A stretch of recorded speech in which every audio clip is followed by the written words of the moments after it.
Oke, Assalamualaikum warahmatullahi wabarakatuh. Selamat sore teman-teman sekalian. Kembali lagi bersama saya di channel Salam Sapa.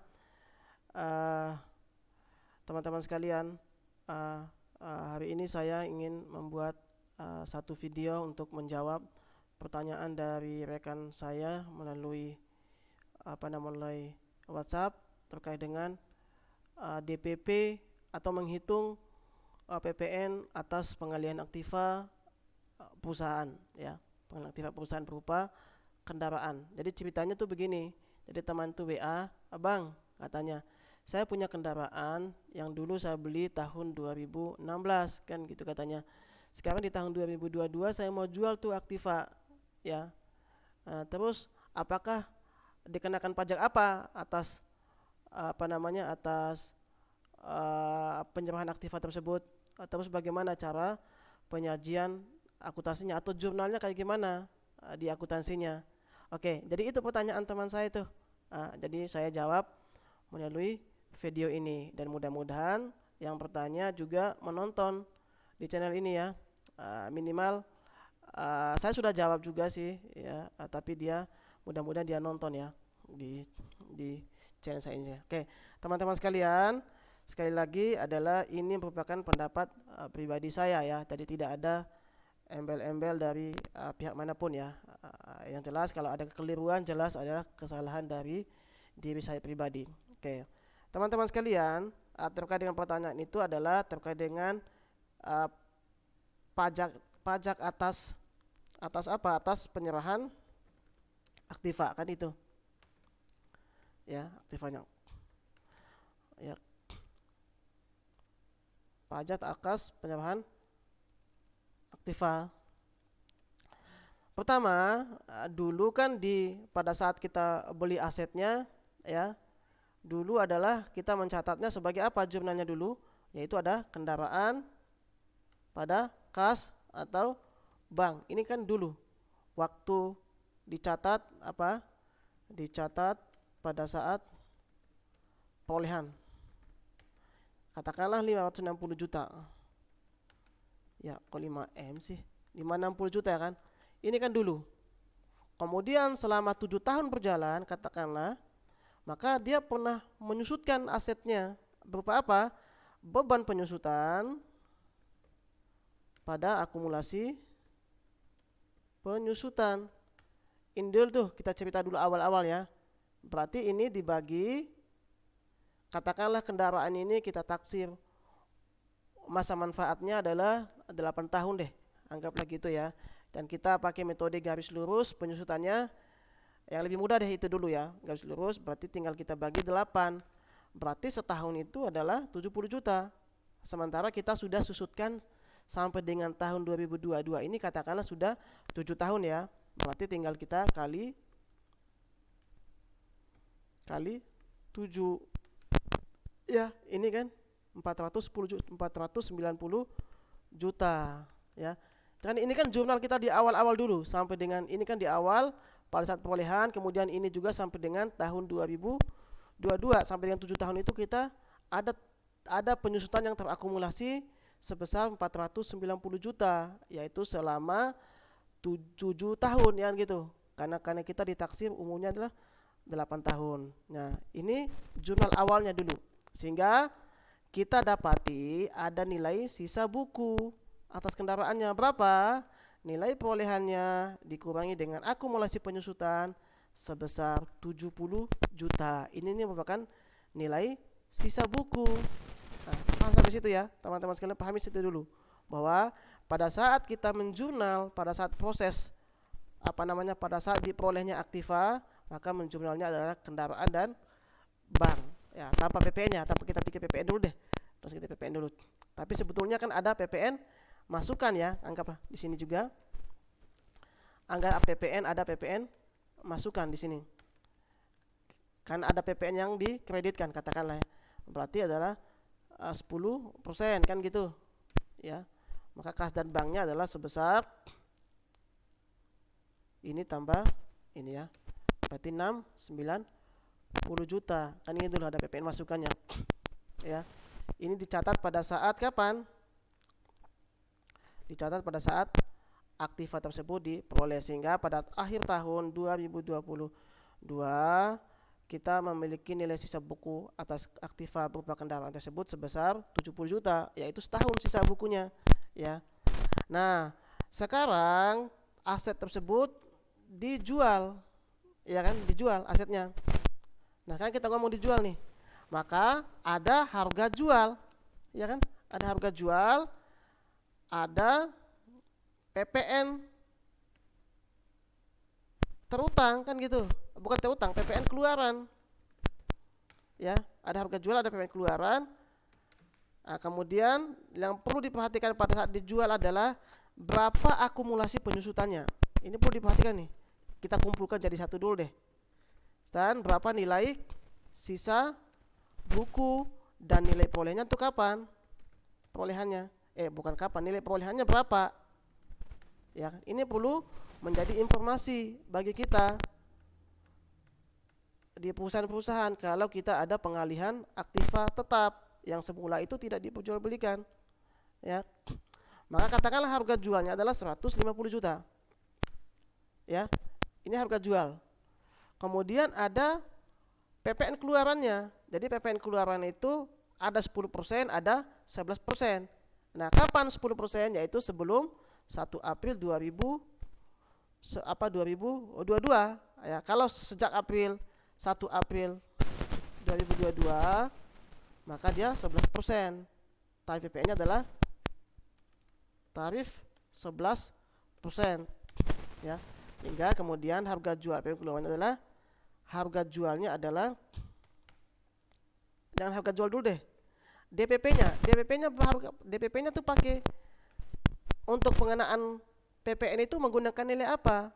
Yaitu menggunakan nilai dasar pengenaan pajak. Dasar pengenaan pajak itu menggunakan nilai apa? Pengenaan nilai pasar pajak, dasar pengenaan pajaknya adalah dengan harga pasar, ya. Yaitu apa? Katakanlah harga jualnya kan sebesar 150 juta, maka ini kan harga pasarnya 150 juta, sehingga PPN-nya akanlah DPP dikali 11%, ya. Nah, kemudian kita kumpulkan lagi tuh informasi informasi akumulasi penyusutannya yang telah disusutkan selama 7 tahun itu berapa, kan 490 juta. Nilai sisa bukunya berapa? Nilai perolehan dikurangin akumulasi penyusutan adalah nilai perolehan 560 dikurangi dengan 490 juta, ya. Kemudian nilai sisa buku ya. Nilai perolehannya adalah 560 juta, kan gitu. Ini informasi ini perlu kita ketahui dulu, ya, agar kemudian kita bisa menentukan pada saat pengalihan aktiva berupa kendaraan tersebut kita mengalami keuntungan atau kita justru mengalami kerugian. Nah, kita lihat kapan itu dikatakan untung dan kapan itu dikatakan rugi, tergantung berapa kondisi nilai sisa buku dan berapa nilai jualnya pada saat aktiva tersebut dijual. Nah, kalau dengan kasus ini harga jualnya itu kan 150 juta, ya. Ini tanpa PPN, kan gitu, ya, tanpa PPN. Sehingga kalau nilai harga jualnya 150 juta, maka terdapat apa? Keuntungan pengalihan aktiva. Kenapa? Karena nilai harga jual 150 juta dikurangi nilai sisa buku 70 juta itu adalah ada keuntungan. Nah, kan? Artinya kan kita punya nilai sisa buku aktiva berupa kendaraan ini kan 70 juta, ya. Sementara kita jual pada tahun itu 150 juta, maka terdapat keuntungan pengalihan aktiva sebesar 80 juta. Nah, dari sini juga itu menjadi informasi kita untuk bagaimana kemudian kita nanti melakukan penjurnalan atas transaksi jual aktiva tersebut. Nah, cuman pertanyaannya adalah ini kok ada PPN-nya? Iya, betul ada PPN-nya karena aktiva tersebut masuk dalam objek pasal 16D Undang-Undang PPN. Ya, ini penting teman-teman sekalian. Pasal 16D itu apa bunyinya? Yaitu adalah pengalihan aktiva yang menurut tujuan semula tidak untuk diperjualbelikan. Itu tentang PPN, ya. Jadi aktiva yang kita beli dulu, yang kita pakai adalah untuk operasional perusahaan, yang dimana statusnya bukan untuk diperjualbelikan, tetapi dipakai untuk operasional perusahaan. Katakanlah kendaraan berupa truk. Truk itu kan dipakai untuk angkut barang oleh perusahaan. Maka tujuan semulanya bukan untuk diperjualbelikan, tapi untuk operasional perusahaan. Nah sekarang dijuallah dia, maka atas transaksi tersebut atau penyerahan tersebut terutang PPN, objek pasal 16D Undang-Undang PPN. Nah sekarang teman-teman, Undang-Undang PPN sekarang berlaku, yaitu Undang-Undang nomor 11 tahun 2021 tentang apa? Tentang Cipta Kerja. Kemudian Undang-Undang nomor 7 tahun 2021 tentang apa? Tentang harmonisasi peraturan perpajakan. Jadi ini undang-undang ini masih berlaku.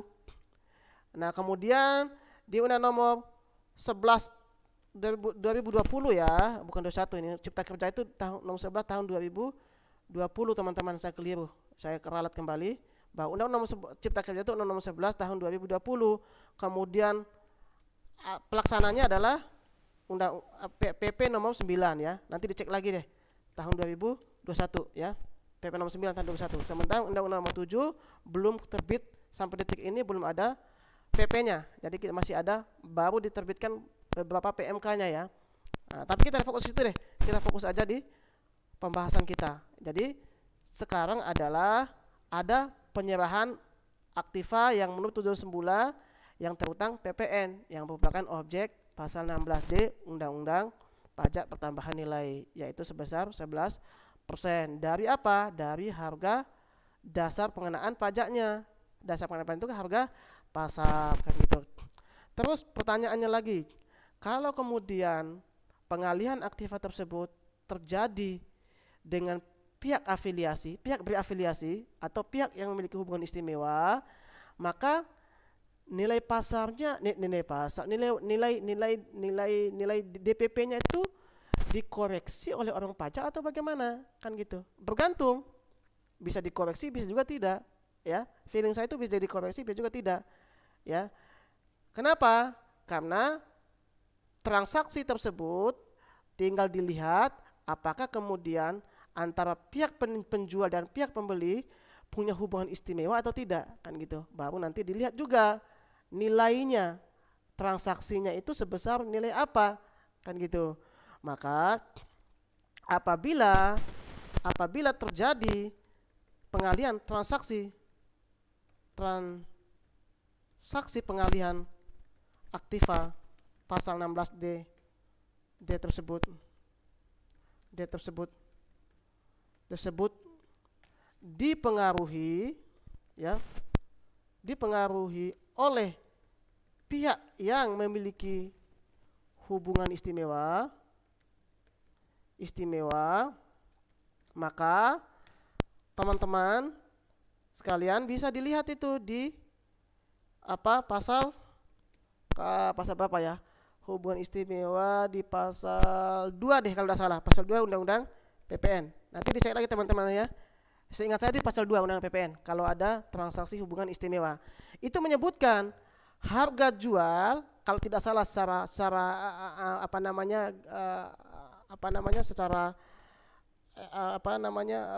bahasa sederhana dari saya adalah maknanya aja kita konteksnya aja kita kejar ya, bahwa harga jual atau penggantian yang dipengaruhi oleh hubungan istimewa itu menggunakan nilai pasar wajar, kan gitu di situ di pasal 2-nya Undang-Undang PPN menyebutkan bahwa harga jual atau penggantian yang dipengaruhi oleh hubungan istimewa maka menggunakan nilai pasar wajar. Jadi teman-teman sekalian, apa kemudian maknanya di situ, bahwa kalau terjadi pengalihan aktiva ini dengan harga 150 juta itu dipengaruhi oleh hubungan istimewa, tinggal dilihat ya apakah dikoreksi oleh fiskus atau tidak. Ya tinggal dilihat apakah 150 juta, pertama dilihat dulu apakah punya hubungan istimewa atau tidak. Kalau ya, tinggal dilihat lagi pengukurannya nilainya berapa, DPP-nya 150 juta ini harga pasar atau harga pihak hubungan istimewa. Sengaja diperkecilkan agar PPN-nya kecil, kan gitu. Nanti dilihat dulu di harga pasarnya. Ya, kalau kemudian nilai transaksinya ini lebih kecil dibandingkan harga pasar, nanti dikoreksi juga oleh petugas pajak, ya, oleh teman-teman kita di kantor pajak. Ya, nanti kita disurat itu, ya, kalau ada transaksi pasal 16D ini, ya, karena disebutkan di situ kalau terdapat hubungan istimewa maka maka menggunakan nilai pasar, kan, pasal 6D. Nah, pertanyaannya lagi, hubungan istimewa itu ada tidaknya itu ditandai dengan apa, kan gitu. Minimal 3, ya. Ya 3 di pasal 2 lagi kalau tidak salah. Ya, teman-teman sekalian nanti dicek di pasal 2 itu menyebutkan ada 3, ya, ada 3 jenis jenis kejadian sehingga kejadian tersebut sehingga dapat dikatakan memiliki hubungan istimewa, kan gitu. Ya, pertama adalah satu adalah adanya penyertaan modal, kalau tidak salah nanti bahasanya begitu, penyertaan modal minimal 25% atau lebih, ya, atau lebih kepada pihak lain, ya. Ini yang pertama nih. Adanya hubungan istimewa itu ditandai dengan kalau ada penyertaan modal 25% atau lebih kepada pihak lain, maka, ya, pihak lain, ya, baik langsung maupun tidak langsung. Ya, ini penting nih. Baik langsung maupun tidak langsung, saya highlight, ya. Baik langsung maupun tidak langsung, ya. Ya, baik langsung maupun tidak langsung. Ini kok enggak bisa sih?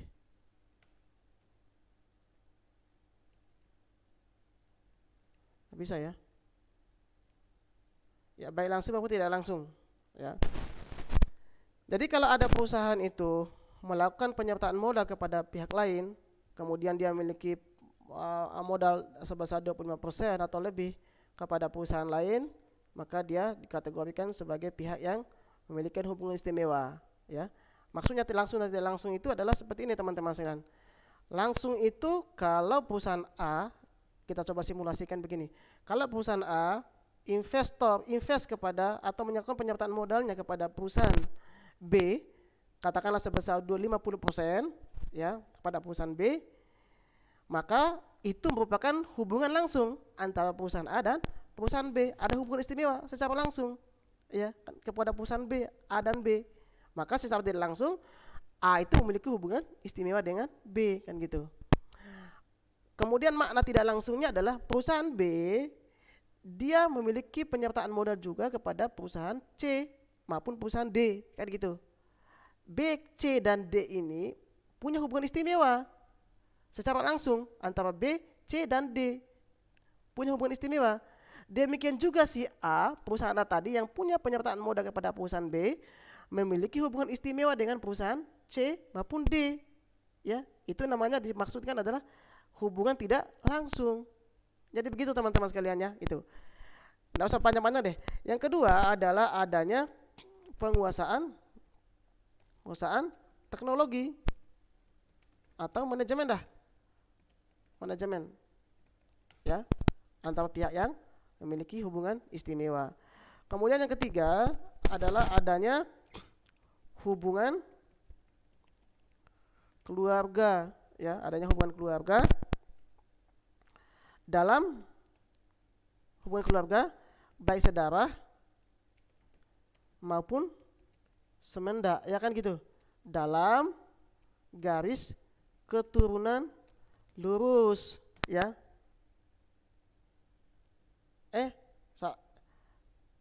Keturunan lurus 1 derajat, ya. 1 derajat, ya. 1 derajat, ya. Jadi ada hubungan keluarga baik sedarah maupun semenda dalam garis keturunan lurus 1 derajat. Itu penting tuh. Hubungan keluarga sedarah dan semenda dalam garis keturunan lurus 1 derajat.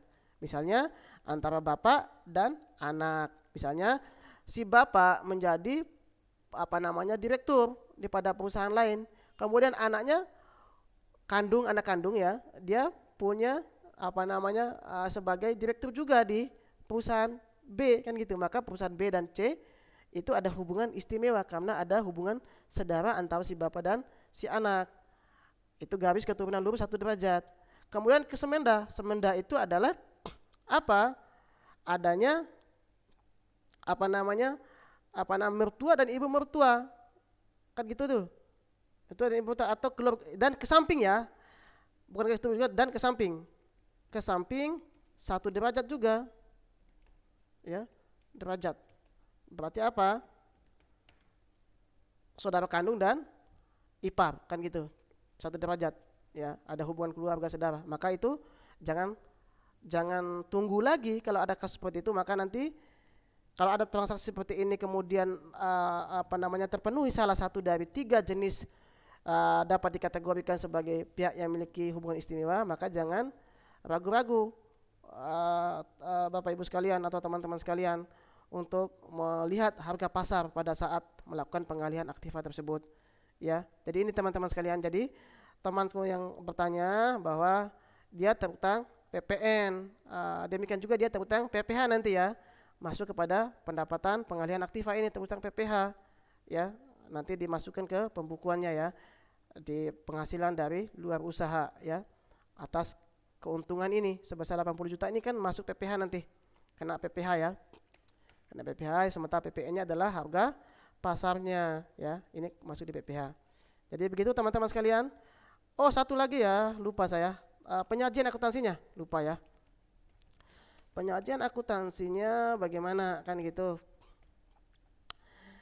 Penyajian akuntansi itu sederhana sih teman-teman sekalian. Jadi kan kalau dulu sebelumnya kan kita catat begini, sebelumnya dicatat sebelumnya ya, ini sebelumnya dicatat seperti ini. Kan tadi? Yang ini kan? Dicatat ini. Kendaraan, PPN masukan, kas atau bank dulu. Kemudian ada beban penyusutan, ada akumulasi penyusutan. Maka pada saat dijual kita ada istilahnya, ini pada saat dijual ya. Saat dijual maka kita mengkreditkan akun yang telah kita debitkan di awal pada saat kita memperolehnya ya, sehingga kemudian juga kita mendebitkan saldo normal kredit berupa akumulasi penyusutan dan mendebitkan penerimaan kas dan mengkreditkan keuntungan plus PPN keluarannya. Gitu teman-teman sekalian ya. Ya, jadi pertama adanya kas atau bank pada saat dijual nih. Sebesar berapa? Sebesar harga jual plus PPN yang kita terima. Ya. Berapa? Harga jualnya kan 150 juta. Sementara PPN yang kita pungut berapa? 11%. Berarti harga jual yang kas yang kita terima adalah harga jual ditambah PPN keluarannya 11%, sehingga kas yang kita terima adalah 166.500.000 include PPN di dalamnya kan gitu. Ya, karena kita yang ditunjuk sebagai pemungut yang melakukan pengalihan aktiva yang memungut PPN-nya. Ya.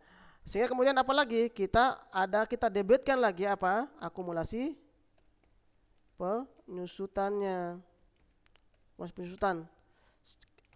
Yaitu berapa? Kita ambil di atas nih teman-teman sekalian. Ini dia. 490 juta kan gitu. Kemudian kita kreditkan aktivanya berupa kendaraan. Dulunya kan debit, sekarang kita kreditkan. Diukur sebesar berapa? Sebesar nilai perolehannya. Kan kita catat di awal kan nilai perolehan. Berapa? 560 juta. Ini dia kan? Ini contohnya di atas itu. Ini kan kita catat 560 tuh, ya. Masa kemudian kita pakai nilai sisa buku kita jurnal aja? Bukan, tapi nilai perolehannya, ya. Kemudian ada istilahnya adalah keuntungan pengalihan aktiva pasal 16D UU PPN. Ya, tergantung nanti apakah nilai jual lebih tinggi daripada nilai sisa buku kan gitu. Berarti ada keuntungan, yaitu kapan? Yaitu nilai harga jual dikurangi nilai sisa buku, maka itu dianggap sebagai keuntungan pengalihan aktiva. Nah, sekarang ada namanya adalah keuntungan pengalihan aktiva. Ya, ini kan jurnalnya tuh. Ya,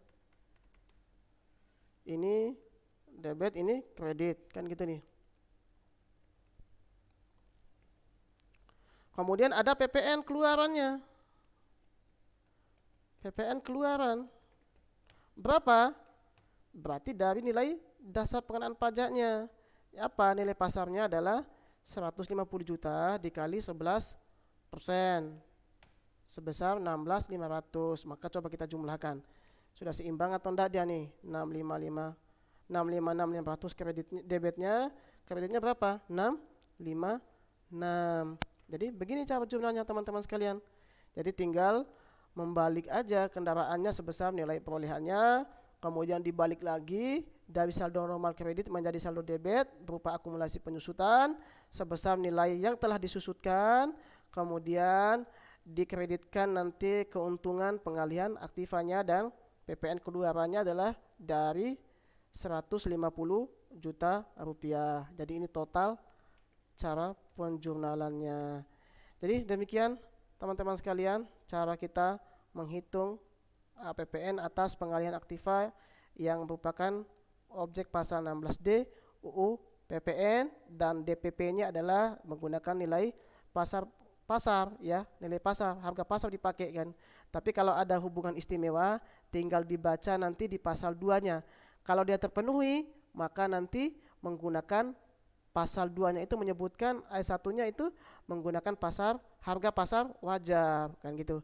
Kalau terpenuhi salah satu dari 3 kategori yang memenuhi hubungan istimewa ini di pasal 2 UU PPN, maka dikoreksi tuh, diperhatikan nanti harga pasarnya teman-teman sekalian supaya nanti kita tidak dikoreksi oleh teman-teman kita di kantor pajak. Jadi teman-teman, demikian saja yang dapat saya sampaikan. Kalau ada yang bertanya silakan nanti ditanyakan di kolom komentar, atau yang punya ide untuk kita bahas di channel ini tentang akuntansi pajak silakan nanti di komen idenya kita mau bahas apa kan gitu. Bisa PPH, bisa PPN, bisa nanti bahas KUP ya, tentang pengadilan pajak juga, tentang sengketa pajak nanti coba kita sebutkan pasal-pasalnya untuk kita bisa tempuh ya, baik PPH maupun PPN, atau mungkin punya ide lain tentang apa silakan di kolom komentar teman-teman sekalian. Demikian, mohon maaf apabila ada kekeliruan dari saya dan itu murni dari saya pribadi. Sekian saja dari saya. Assalamualaikum warahmatullahi wabarakatuh.